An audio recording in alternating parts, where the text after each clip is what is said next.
Indiana, Pennsylvania. Is that what you mean? Yeah. My hometown, yeah.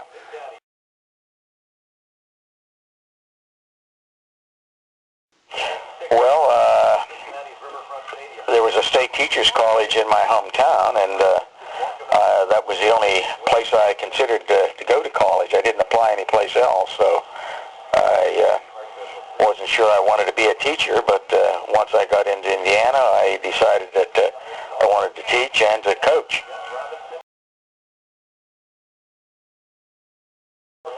Well, I taught for about 5 years, geography and science, general science, and then I went into administration as a principal.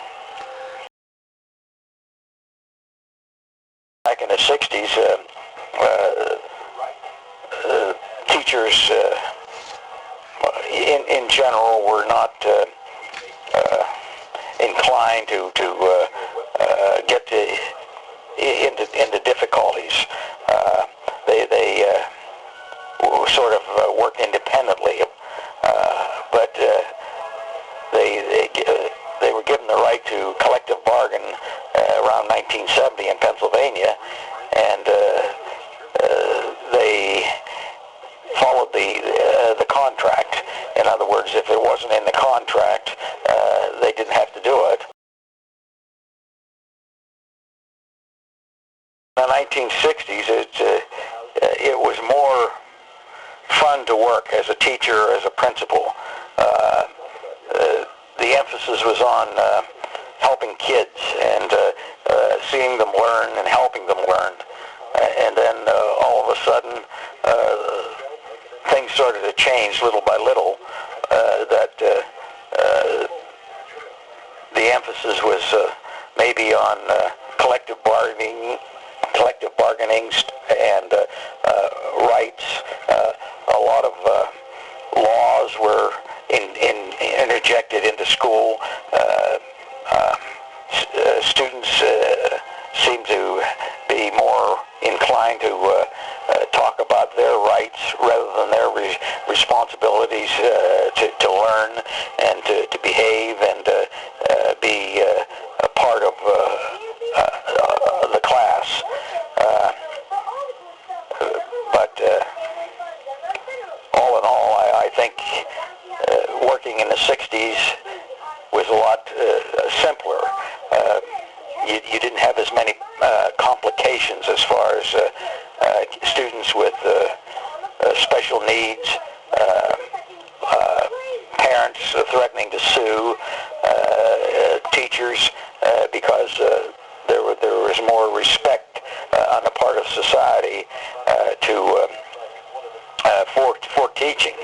But little by little, that was sort of eroded whenever teacher salaries got to be much better. A lot of people in the community thought that differently.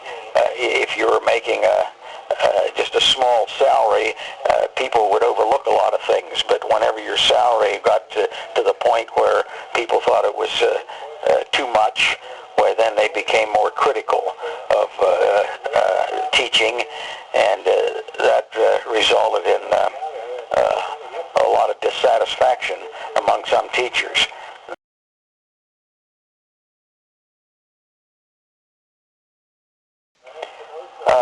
No. I was a high school principal.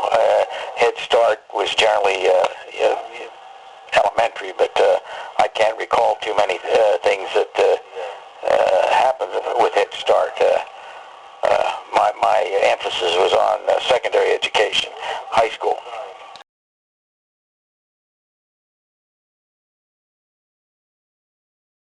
Yeah, definitely vocational schools helped a lot of kids that were not necessarily college bound.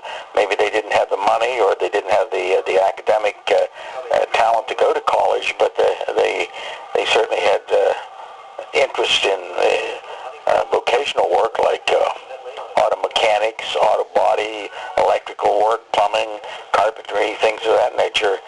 And it gave a lot of kids an opportunity to get a job right out of high school.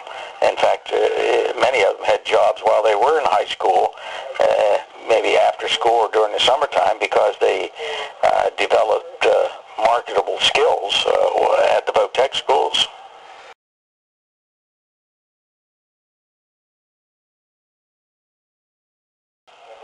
There wasn't much in effect in that regard, no.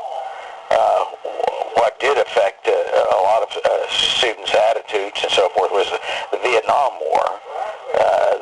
I noticed quite a difference there, but during the 1960s, the Cuban Missile Crisis wasn't a big thing. And of course, the Vietnam War didn't come in until about 1969. But that had a profound influence on student attitudes and how they viewed authority, and it certainly wasn't positive.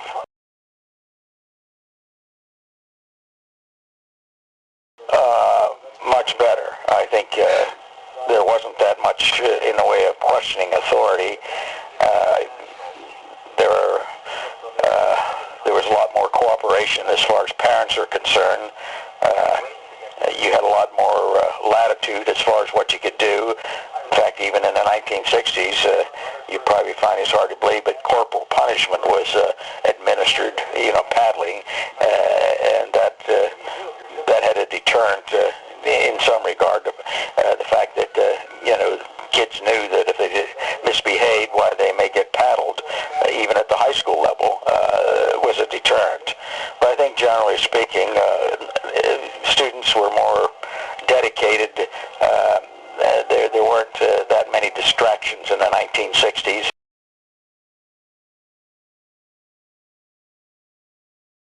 In the 60s, dress and grooming codes were very popular.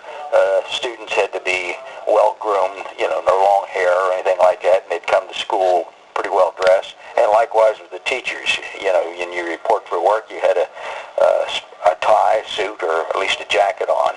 And of course, the rationale behind that was to, if you're dressed pretty well, why then your behavior is going to reflect that.